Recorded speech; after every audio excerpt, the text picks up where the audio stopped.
Good evening to all of you. जल्दी से जुड़ जाइए सब लोग।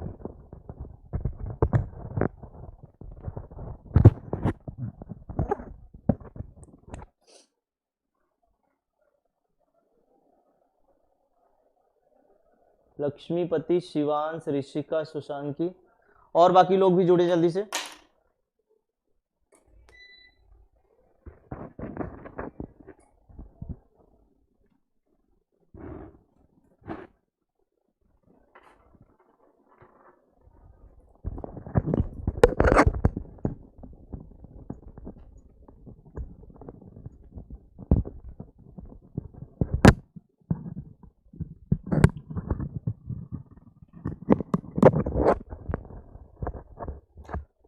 आदित्य, राहुल,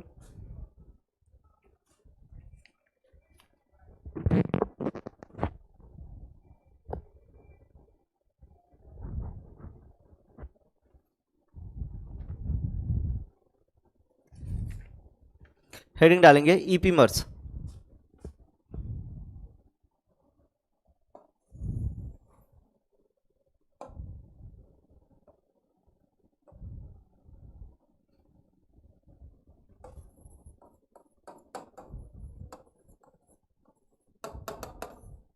ईपी मर्ज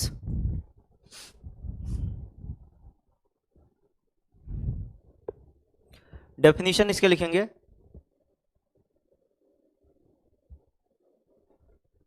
ऑफलाइन ऑनलाइन का जो है सर लोगों से बात करो, इसके बारे में मुझे कोई जानकारी नहीं है। ईपीमर लिखिएगा compounds that differ in configuration, compounds that differ in configuration, compounds that differ in configuration at only one of several, at only one of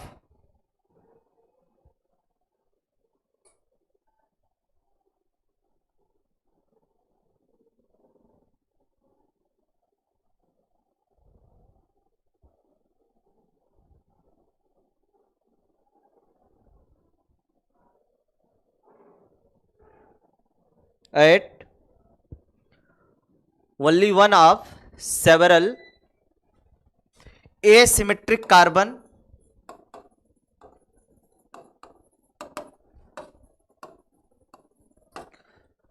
only one of several asymmetric carbons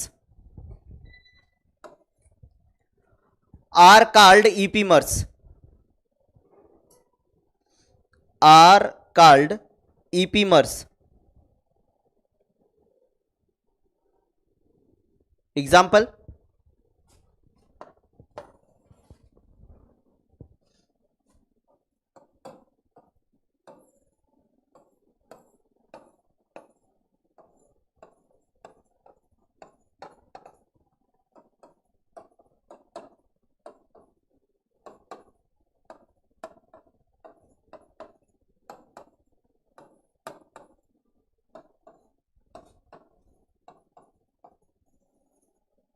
D glucose,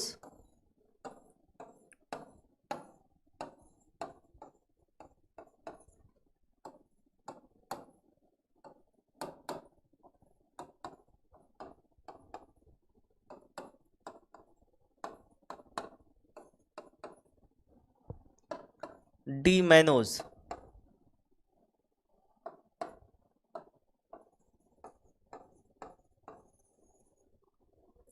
D glucose, D mannose.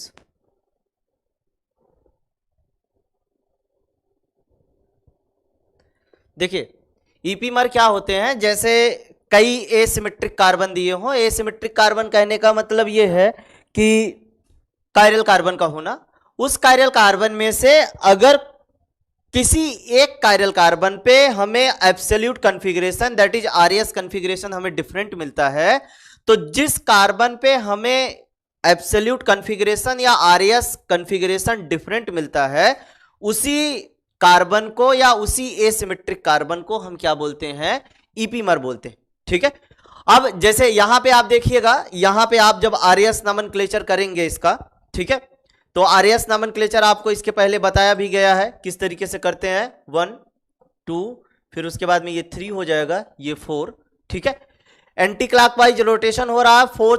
Fourth जो आपका group है वो horizontal line या vertical line या तो कह सकते हैं कि पैरेलल लाइन पे है, इसीलिए ये यस आएगा, लेकिन किस में कन्वर्ट हो जाएगा, आर में कन्वर्ट हो जाएगा, ठीक है।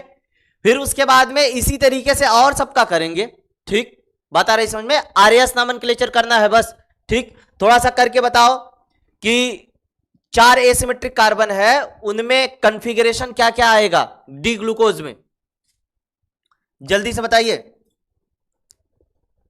4 एसिमेट्रिक कार्बन दिखाई दे रहे हैं, इन चारों में कॉन्फ़िगरेशन क्या आएगा, बस आर एस या यस आर जो भी आ रहा है वही करके आप टाइप करके बताएंगे।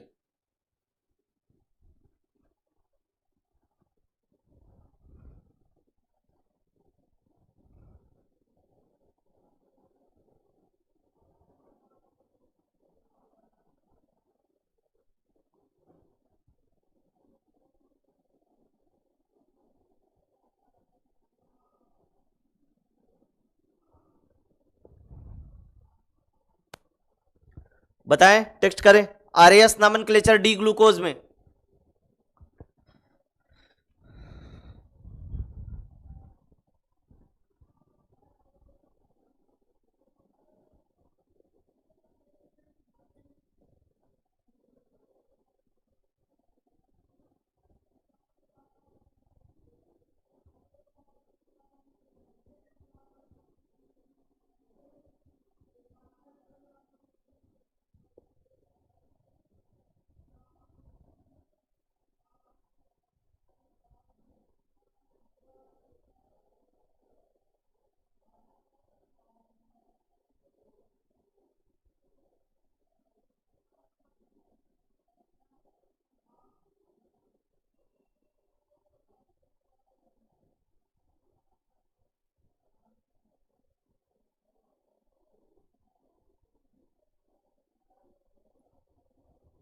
क्या आ रहा है कॉन्फ़िगरेशन?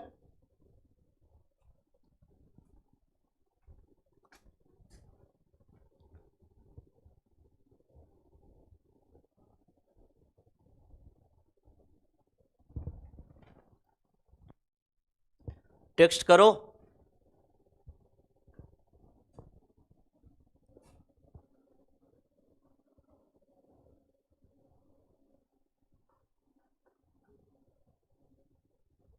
किसी का निकल नहीं पाया क्या?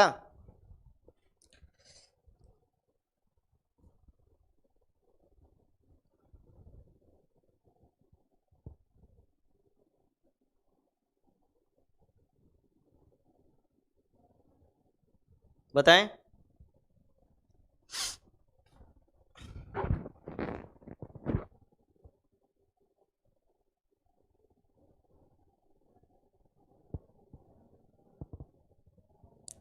बताओ क्या होगा, ये जो चारों कार्बन दिखाई दे रहे हैं,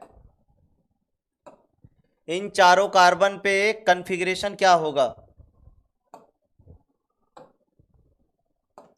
C1 पे तो मैंने निकाल दिया कि ये C1 जो है वो R होगा।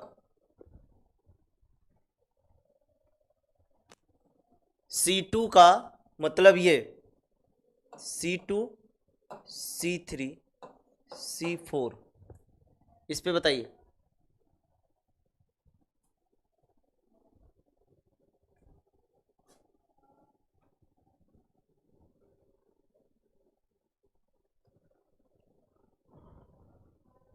आरएस भी नहीं कर पा रहे हो क्या तुम लोग? हम्म।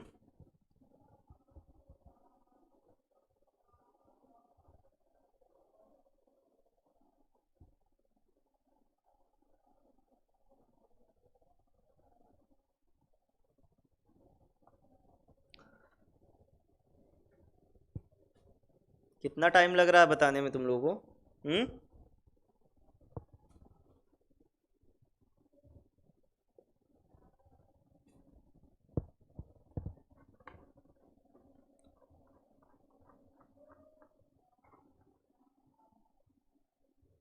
पार्ट 1 में इसका बताया भी गया है RAS किस तरीके से है, उसके बाद भी जो है वो आ नहीं रहा किसी को। हाँ,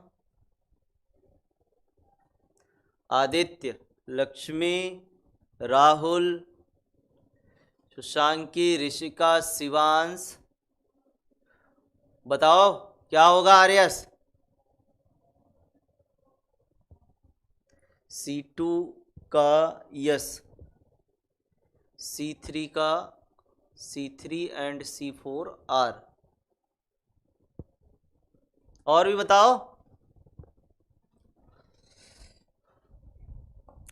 सब गधे हो एकदम। हाँ, इतना समय लग रहा है RAS बताने में तुम लोगों को, और वो भी बस केवल एक लोग बता रहे हैं।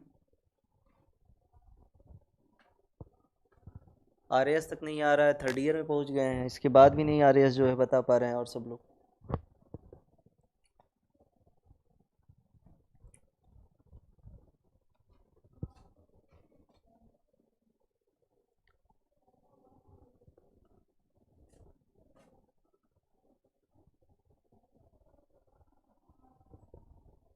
क्या होगा बताओ और सब लोग।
RAS कर भी पा रहे हो तुम लोग कि नहीं?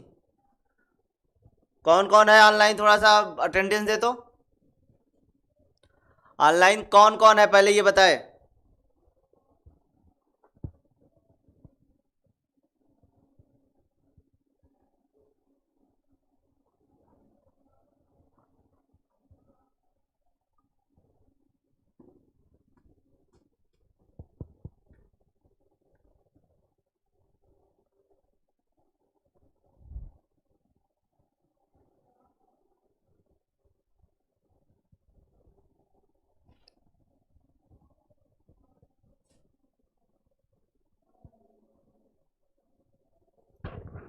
C2 यस होगा, C3 यस होगा, C4 R होगा, बस। और तो कोई पढ़ नहीं रहा है।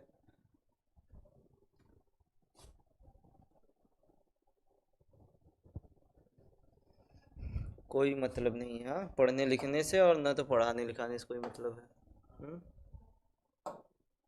RAS तक नहीं बता पा रहे तुम लोग।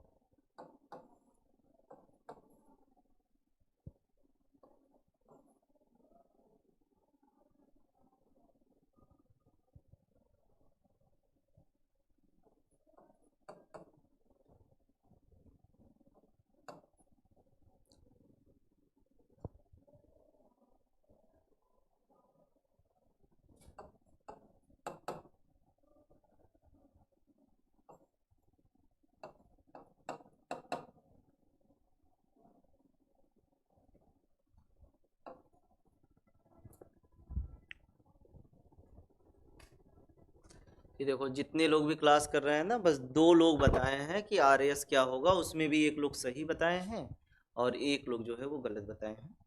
ठीक, इसमें देखेंगे जब हम, तो ये R हो, यस होगा,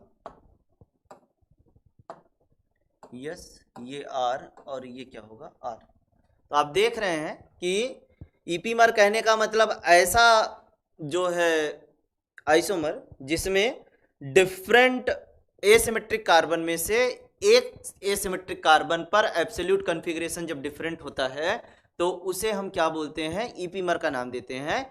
तो C1 जो देख रहे हैं, तो C1 में जो है आप देख रहे हैं ग्लूकोज की केस में क्या आ रहा है, R आ रहा है, लेकिन C1 में ही जब मैनोज की केस में देखेंगे तो क्या आ रहा है, यस आ रहा है।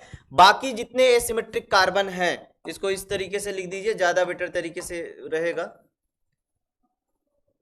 ठीक है, ये क्या हो जाएगा, यस हो जाएगा, ये आर हो जाएगा, ये भी क्या हो जाएगा, आर हो जाएगा। तो यहां से हम देख रहे हैं कि जो C1 वाला है, ठीक क्या है, C1 यहां से जो है ये एसिमेट्रिक से जो है देखा जा रहा है। एक्चुअल में जब नॉमेनक्लेचर करते हैं तो फंक्शनल ग्रुप वाले से करते हैं। ठीक है, तो ये यहां से एक क्या हो जाएगा, ये एक हो जाएगा, ये दो हो जाएगा, ये तीन, ये चार, ये पांच और ये क्या हो जाएगा, छह। तो देखा जाए तो जो ग्लूकोज और मैनोज होते हैं, ठीक है, क्या होते हैं, ग्लूकोज और मैनोज, ग्लूकोज और मैनोज आपके क्या होते हैं, C2 ईपीमर होते हैं। क्या होते हैं, C2 ईपीमर, C2 ईपीमर। ठीक है, फंक्शनल ग्रुप जानते हैं आप, एल्कोहल और जब भी एल्डिहाइड की बात करते हैं तो आईयूपैक के अकॉर्डिंग जो प्रायोरिटी का ऑर्डर होता है एल्कोहल का ज्यादा होता है। ठीक, तो ये दूसरा वाला जो कार्बन है ना, और एक तरीके से एसिमेट्रिक के पॉइंट ऑफ व्यू से देखेंगे तो वो एसिमेट्रिक या कायरल कार्बन जो है वो पहला है, लेकिन जब हम पूरा जब नॉमेनक्लेचर या नंबरिंग करेंगे तो वो फंक्शनल ग्रुप से करते हैं। तो कार्बन नंबर 2 पर जो पहला वाला आपका एसिमेट्रिक कार्बन है वहां पर ग्लूकोज में आर कॉन्फ़िगरेशन आ रहा है और मैनोज में यस आ रहा है, बाकी पे सेम आ रहा है। तो जिस पे हमें डिफरेंट आता है या मिलता है उसी को हम क्या बोलते हैं, ईपीमर का नाम देते हैं। तो यहां पे आप लिखेंगे एक पॉइंट करके, पढ़ो लिखो तुम लोग जो है ना, नहीं तो जो है हमेशा ऑनलाइन एग्जाम नहीं होगा। ठीक है कि बस केवल नकल करके लिख दिए और बस हो गया।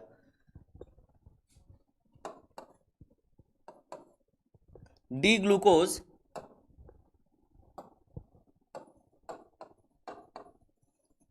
and D-mannose are C2 epimer.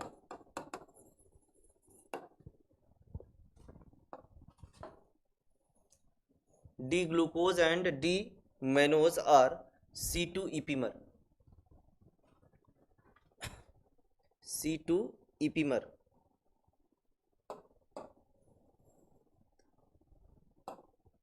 अगला एक पॉइंट करके लिखेंगे, डी ग्लूकोज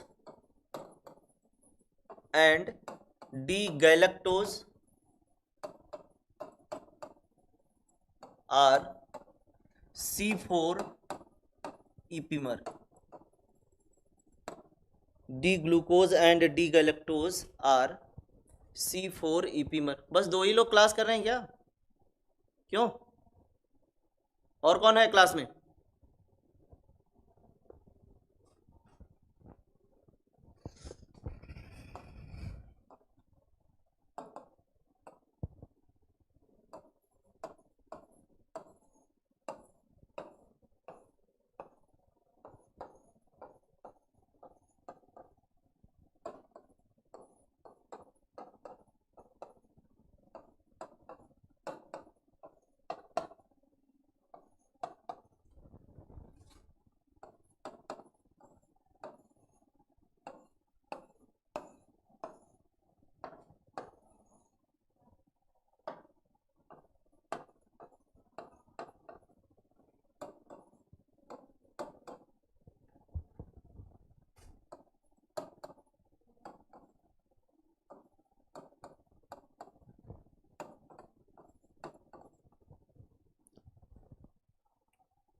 C4 ईपीमर कॉन्फ़िगरेशन करके देखेंगे तो जो है आपको फोर्थ वाले कार्बन पे जो है वो डिफरेंट मिलेगा। यहाँ पे डी गैलेक्टोज,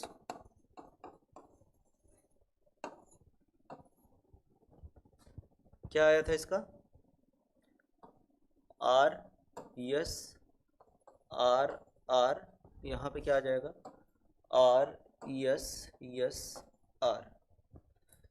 तो आप देख रहे हैं कि चौथे वाले पे जो है डी गैलेक्टोज है ये, और ये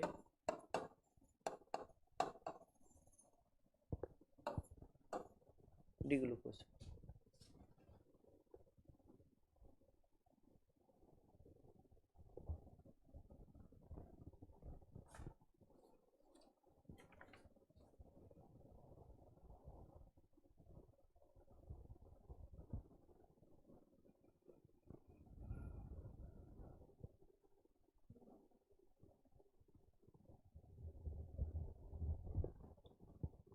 बन जाए तो बताओ, बना लो तो बताओ।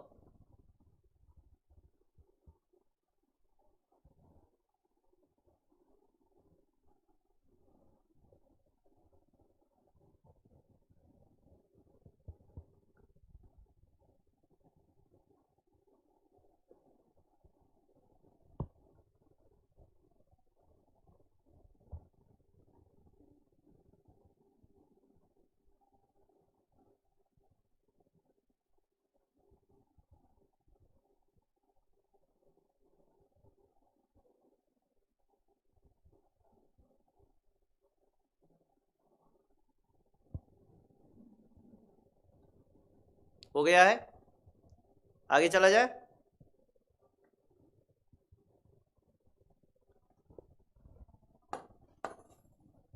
अगला,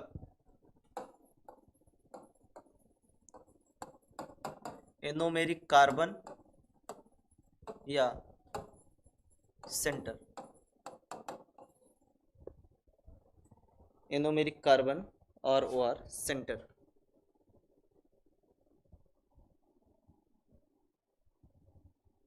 लिखिएगा, hemiacetal formation,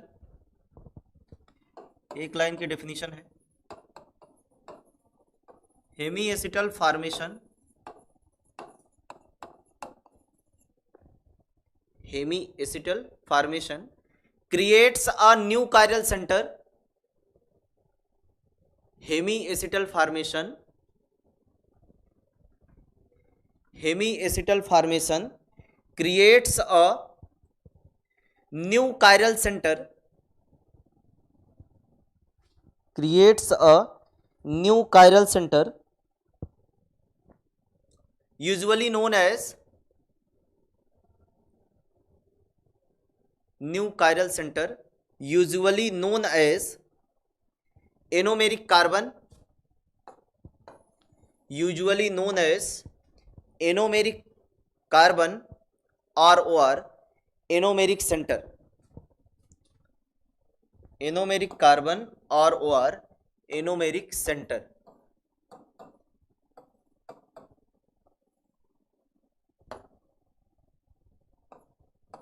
anomeric carbon और एनोमेरिक सेंटर।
यहाँ पे बीटा डी ग्लूको पायरेनोसिल, पायरेनोज लिखना, नोसिल नहीं, ये आपका अल्फा वाला है, अल्फा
बन गया, नोट हो गया।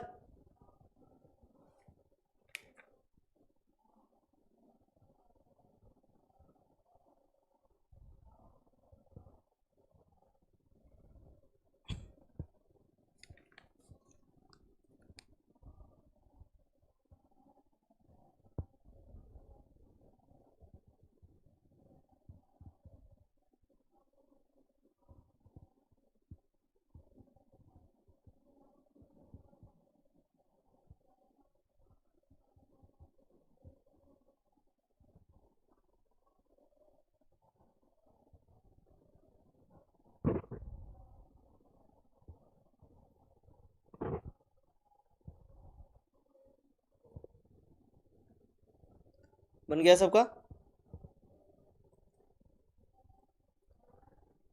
बताओ।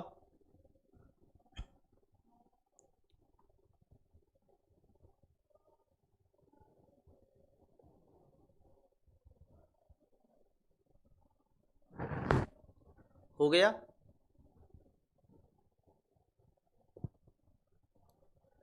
एनोमेरिक कार्बन या एनोमेरिक सेंटर के बारे में, साइक्लिक रिंग स्ट्रक्चर, साइक्लिक या रिंग स्ट्रक्चर ऑफ ग्लूकोज जब बताया था कल, तो वहां पे बताया था। इसमें देख रहे हैं कि ये OH जो है वो राइट हैंड साइड में है, लेकिन इसमें देख रहे हैं तो OH कहाँ पे है, लेफ्ट हैंड साइड में है। तो इस तरीके का ये जो बना हुआ है ना, ये एक तरीके का क्या है, हेमी एसिटल है, हेमी एसिटल है। आपको पता है कि जब एक तरीके से अल्कोहल का रिएक्शन एल्डिहाइड से कराते हैं तो एसिटल बनता है। अब चूंकि एक ही अगर एल्किल ग्रुप OR ग्रुप रहता है तो उसे हम क्या बोलते हैं, हेमी एसिटल बोलते हैं। अगर यही कीटोन से करा देते हैं अल्कोहल का रिएक्शन तो क्या बनता है, कीटल। ये BSc सेकेंड ईयर में आपको बताया गया था किस तरीके से कैसे होता है। ठीक है, बात आई समझ में। नेक्स्ट हेडिंग डालेंगे, म्यूटा रोटेशन।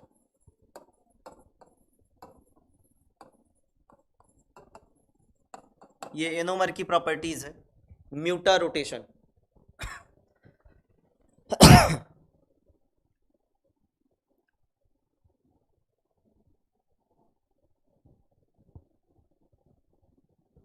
म्यूटा रोटेशन ये बनाएंगे यहाँ पे, alpha anomer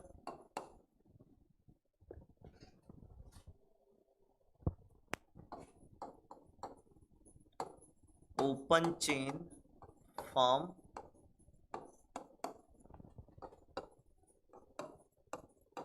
beta anomer.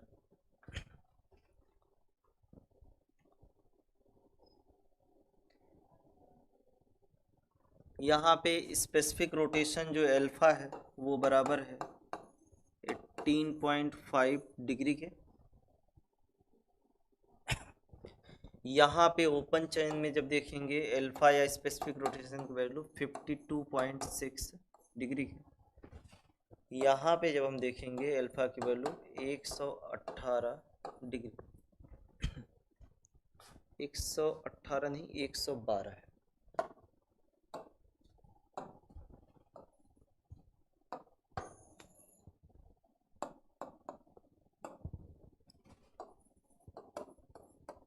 Melting point 146 degree Celsius. इनका जो मेल्टिंग पॉइंट होता है वो 150 degree Celsius.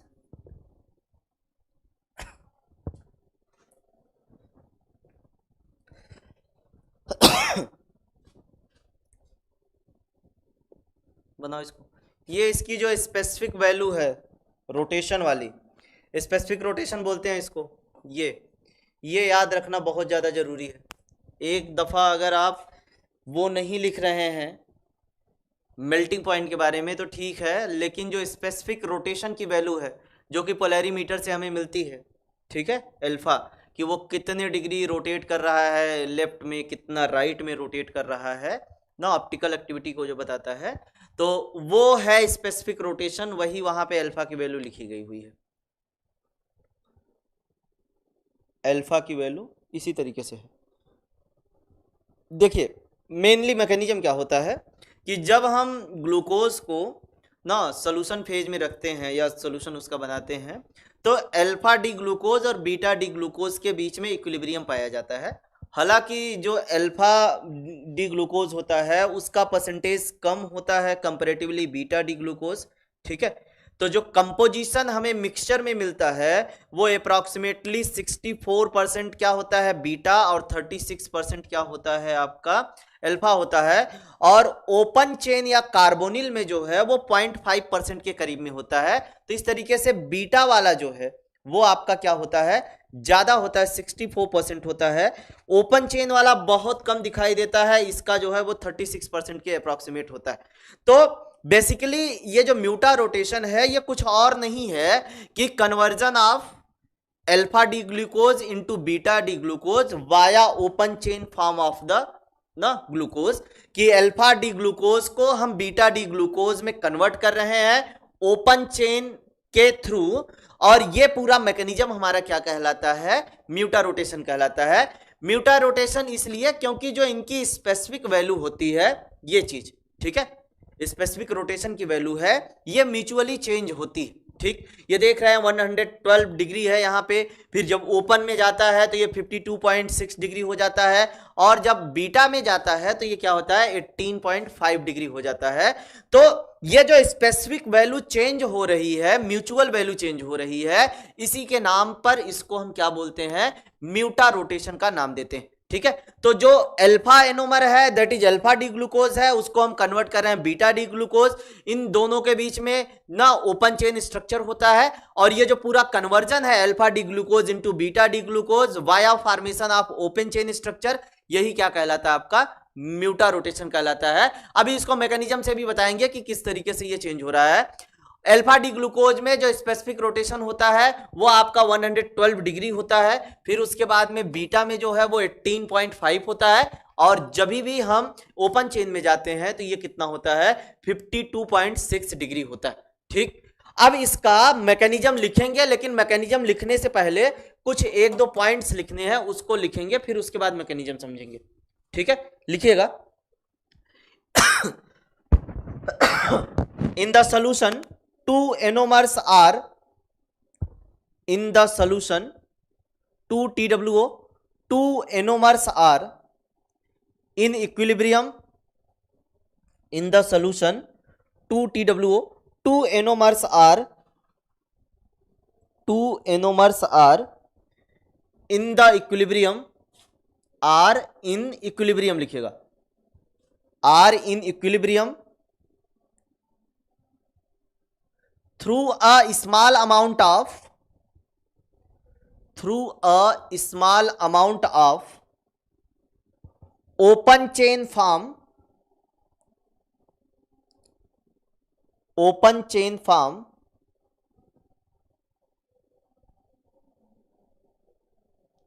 Open chain farm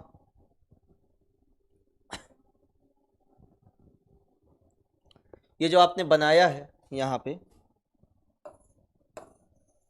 इसको लिखना चाहे तो लिख लीजिएगा। ये जो है ब्रैकेट में क्या है, 64%, ये 0.5%,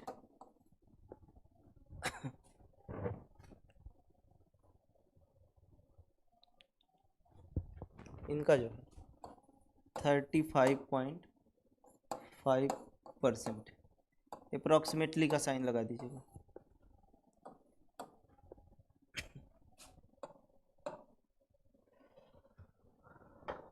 अप्रॉक्सीमेटली का साइन लगा दीजिएगा। अल्फा का जो है अप्रॉक्सीमेटली 35.5 या तो 36 भी बोला जा सकता है।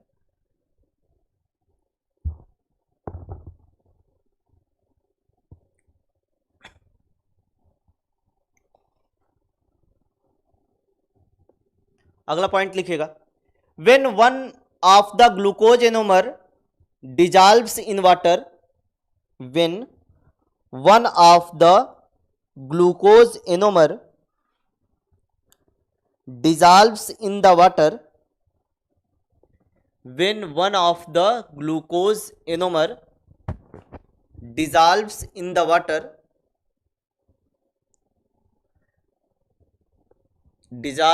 water, an interesting change in the specific rotation, an interesting change in the specific rotation is observed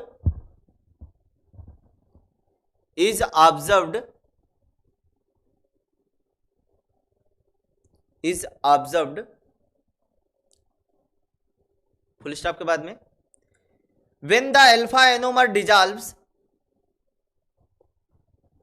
when the alpha enomer dissolves, when the alpha enomer dissolves, its specific rotation gradually decreases,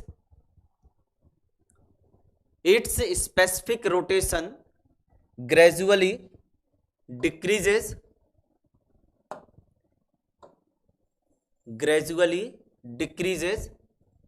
from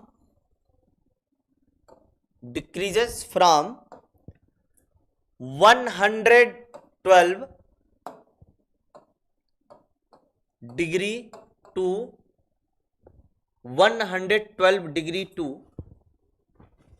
52.6 degree, 52.6 degree.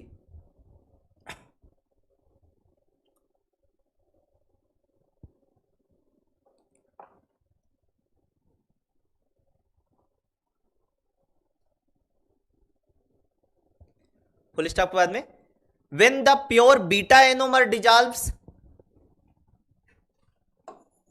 when the pure beta enomer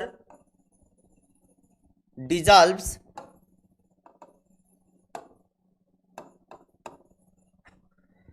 when the pure beta enomer dissolves, its specific rotation gradually increases, its specific rotation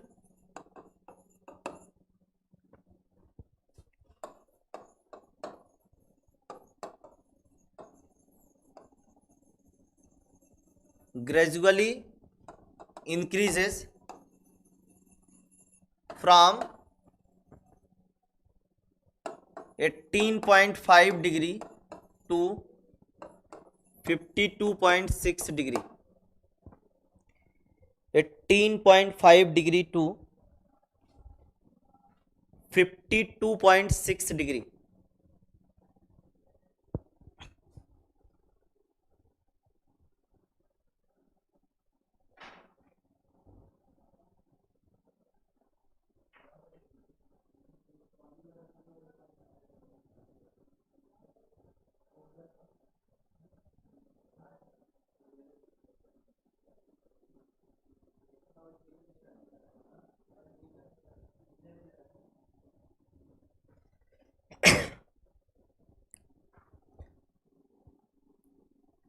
point के बाद में this change in the value of specific rotation,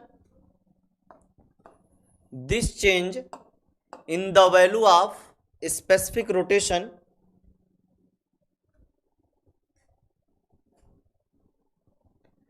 to a mutual value, this change in the value of specific rotation to a mutual value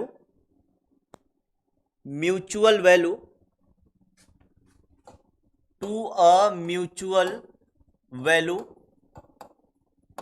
is known as muta rotation, is known as muta rotation, muta rotation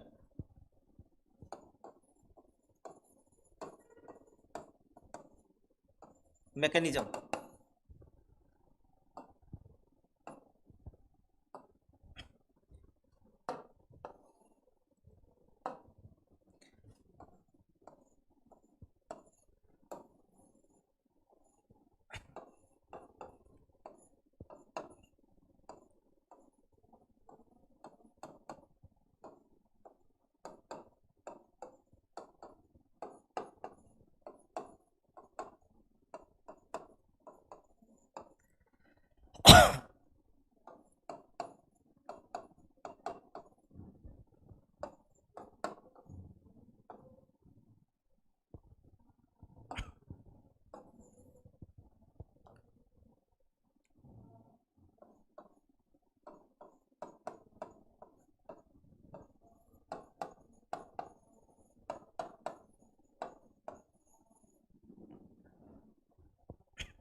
alpha D plus लिखना जरूरी नहीं है, लिखा भी जा सकता है, उससे कोई दिक्कत नहीं है।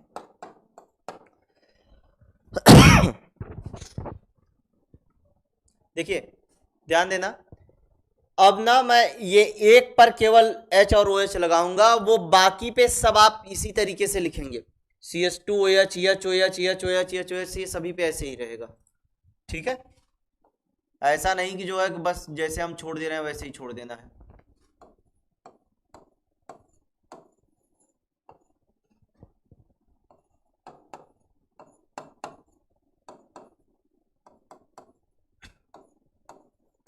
लिख देते हैं, नहीं तो तुम लोग ना वैसे छोड़ दोगे, कोई भरोसा नहीं, फिर कहोगे कि ऐसे ही बताया था आपने तो हमने कर लिया ऐसे।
180 डिग्री रोटेशन।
हाँ, नोटिस पता चली हुई है मुझको।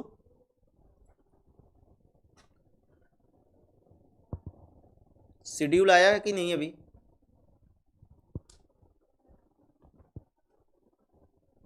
इसको समझ लो, फिर उसके बाद में नोट करते रहो। इसको समझ लो। देखो, करना क्या है कि अल्फा डी ग्लूकोज को कन्वर्ट करना है बीटा डी ग्लूकोज में। H प्लस कैटेलाइज्ड होता है। ये जो ऑक्सीजन है ये प्रोटोनेट होगा, OH प्लस में कन्वर्ट हो जाएगा। फिर ये जो बॉन्ड है ये टूटेगा किसकी तरफ? O प्लस की तरफ। O प्लस की तरफ टूटेगा तो ये रिंग जो है यहां पे कार्बोकेटायन बनेगा। ये OH का जो लोन पेयर है उस कार्बोकेटायन को स्टेबलाइज करेगा और ये कुछ इस तरीके से हो जाएगा ओपन चेन स्ट्रक्चर। ये जो स्ट्रक्चर है ये क्या है? आपका ओपन चेन स्ट्रक्चर है। ठीक है, यहां पे जो म्यूचुअल वैल्यू आपको मिलेगी 52.6 मिलेगी। यहां पे जो मिलेगी ये कितना मिलेगा? 18.5।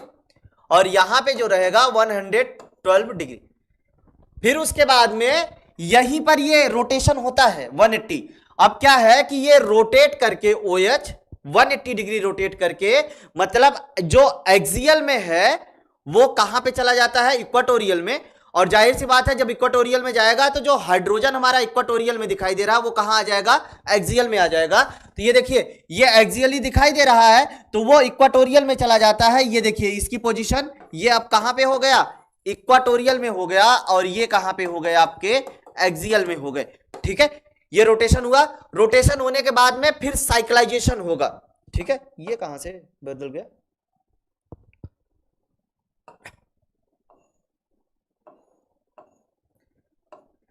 क्या होगा? साइक्लाइजेशन होगा कि ये इसका लोन पेयर ऑफ इलेक्ट्रॉन जो है, ठीक है, जैसा कि आप देख रहे हैं ये lone pair of electron oxygen का अटैक किया इस पर। ये जो डबल बॉन्ड है ये टूटेगा। टूटेगा किस पे? O पर टूटेगा। O पर जब टूटेगा तो कार्बोकेटायन बनेगा और इस वाले कार्बन पे क्या किया? अटैक कर दिया। ये दोनों जाकर के यहां पे एक बॉन्ड का फॉर्मेशन हो गया जो कि पहले हुआ करता था, जो टूटा हुआ था।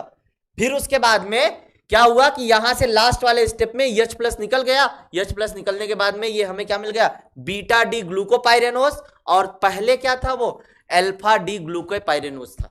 ठीक है, बात आई समझ में? तो ये इस तरीके से म्यूटा रोटेशन का क्या होता है? आपका मैकेनिज्म होता है। ठीक, बात आई समझ में?